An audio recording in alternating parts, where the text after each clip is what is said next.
Welcome back. In part two, we were speaking to Matthew Hayden, who's driving the BRK chassis for the BRK team, and I'm joined by the team principal for BRK, Chris Hawes. Chris, you're the only British manufacturer of chassis. You're concentrating now on cadet karts, doing particularly well with Matthew, and Mark Kimber's doing particularly well for you as well.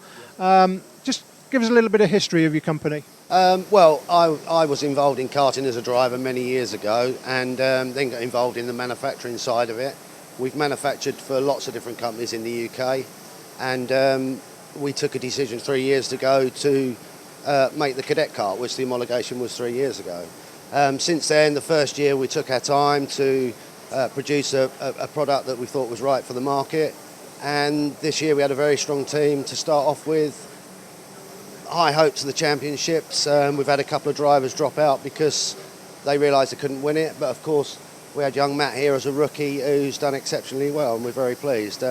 We need a good round this weekend to keep us in the chase for certainly the top three. And you used to make the karts for John Hoyle, the organiser Super One now, but JK Chaz was. Yes. You used to make John's karts for him. Yes, we made John's kart from the very beginning. I think it was 2000.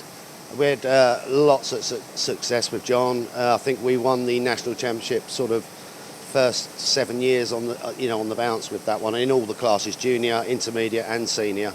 John then sort of got involved in the CIK stuff. We did make some stuff for him, but we couldn't probably handle the volume at the time. But no, good times with John, and we are looking again to try and do the CIK stuff for next year, because we realised that actually British motorsport engineering is renowned throughout the world, and we think that there is a place for British manufacturing in karting. So the budgets you need to do that, the financial side of it, we're working on, but I think still that we can compete in world market in karting, so that's why I'm trying to do what I'm doing. It's obviously, as everybody knows, it's been a difficult economic climate. How has that impacted you? For me, because we don't completely rely on our frontline product in cadet as our income, it's a niche market that's not affecting me that badly. As I say, if I had to rely on kart sales as a company's main income, I think we would be struggling a little bit, because I think there is a pinch on the financial side of it. To be fair, we're doing okay. We're quite good. I do hear the stories of everybody else. I think top class karting is far too expensive. But I think in the Rotax class, certainly the Honda Cadet where we're at, I think it's affordable. So we're not too bad. We're not too bad.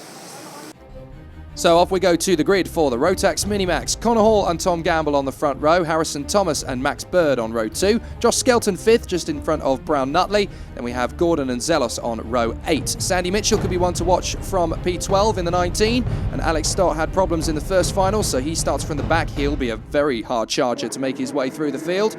And away we go. Good start already. Everybody just about jostling into a good position.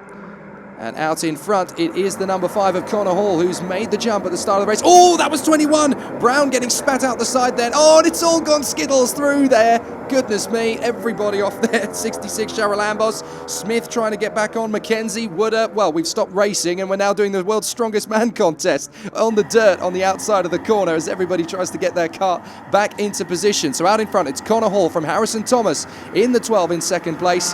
And already it's very close up at the front, but Connor Hall is not going to have this lead for long. Connor Hall can win the championship. We've got a warning flag out for someone. Connor Hall can win the championship, as I said, in the roundup of the points and championship positions so far.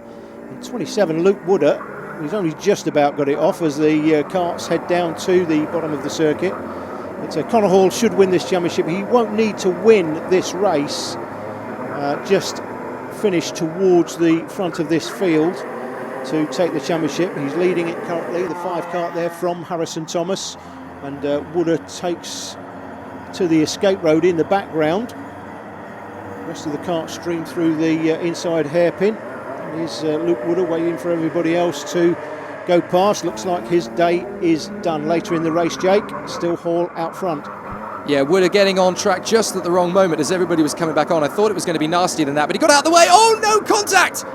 Off they go. That's Bentley Ellis in the 32, and Keane trying to make a move up the inside. It just didn't quite work. He's now beached on the curb, and they're both trying to get back into the race. Now let's have another look at this. I don't think there was any one driver at fault here, because Bentley Ellis on his correct line at front. Here he is, look, the back end steps out a little bit. Bentley Ellis goes wide. Keane sees an opportunity, but then he loses the back of his car, and that sends him into the side of Bentley Ellis's car. There's not much he could have done about that. Perfectly fine for him to go for the move. There was a gap, so he should have gone for it. If you don't go for a gap, you're not a racing driver, as Ayrton Senna once said. But the back end of the car just touching the wet patch, and he lost the back of the car. And there was nothing he could do but plough into the side of Hugo Bentley Ellis. Pure racing incident, nobody at fault there.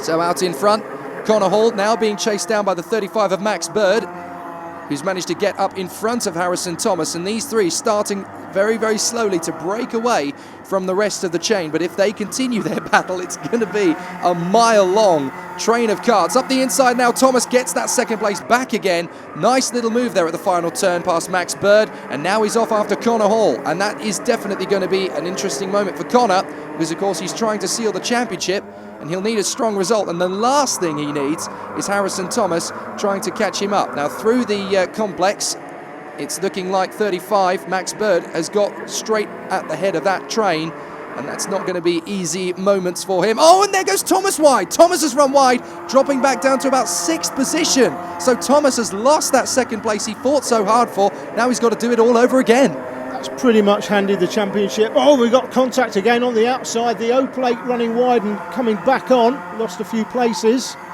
Looks like Connor Hall will take this championship. He's made his life much easier. He's got a comfortable lead now as Harrison Thomas made the mistake coming through the right-hander at Coulthard, down to the bottom of the circuit through the Franchitti combo.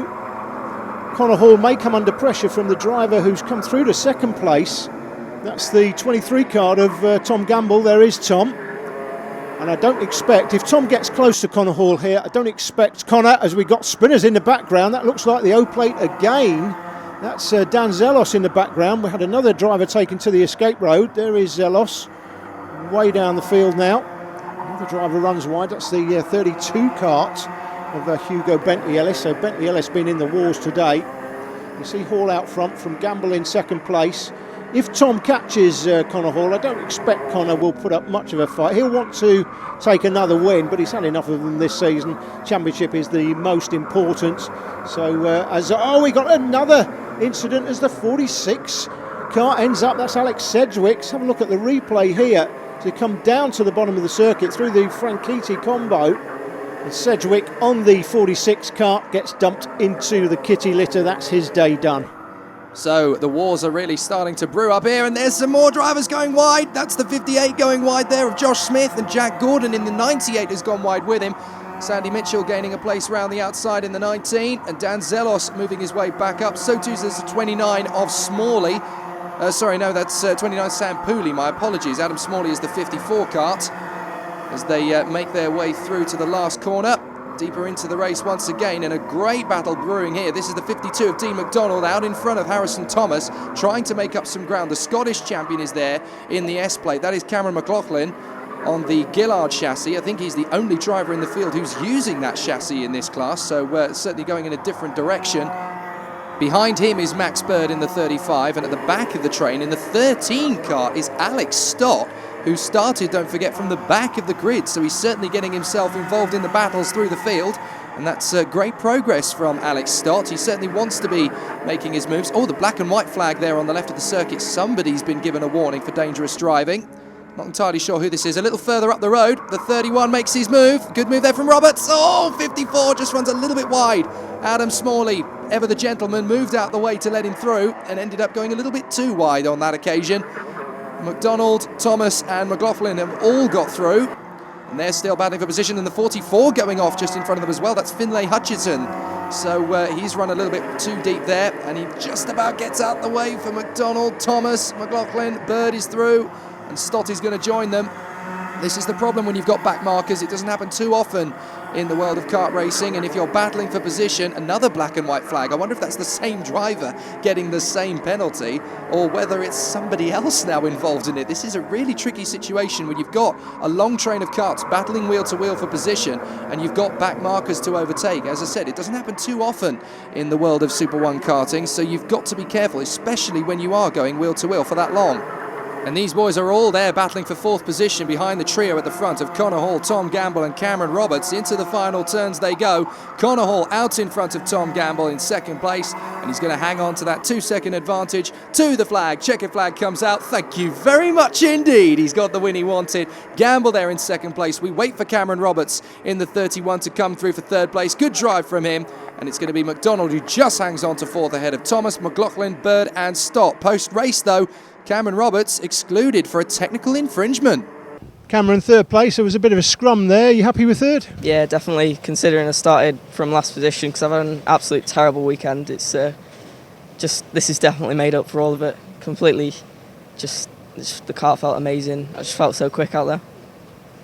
Tom, 2nd place. You were closing him down for a while there, but couldn't quite get him.